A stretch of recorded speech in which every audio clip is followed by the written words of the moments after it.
Ahojte, som tu opäť so svojimi sukňami s ľudovým motívom. V minulom videu som vám sľúbila, že vám poviem nejaké ďalšie informácie o týchto sukničkách. Tak teda, tu sú. Sukne sú šité zo 100% bavlny. Každá z nich má bavlnenú paličkovú čipku.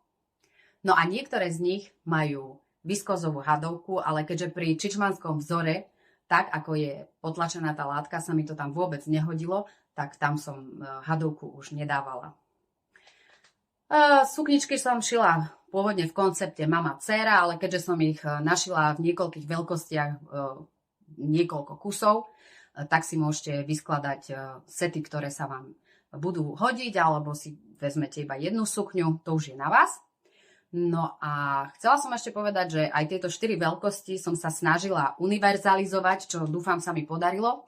Takže sú tam veľkosti mini, to je do 104, ale neviem si celkom predstaviť bábätko v tom, asi by to bolo veľké. Takže počítajme od tej 86 až do 104. Potom druhá veľkosť detská je od 110 až po 134. Potom je tam taká predpubertálna až pubertálna veľkosť od 140 až po dospelosť.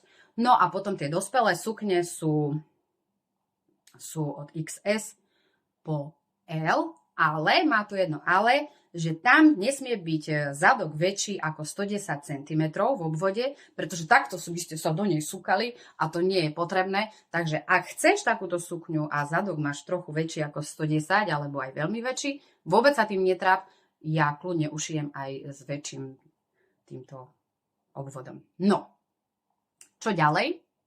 To je asi všetko. Dúfam, že sa vám sukničky budú páčiť a teším sa na vaše komentáre. Ahojte!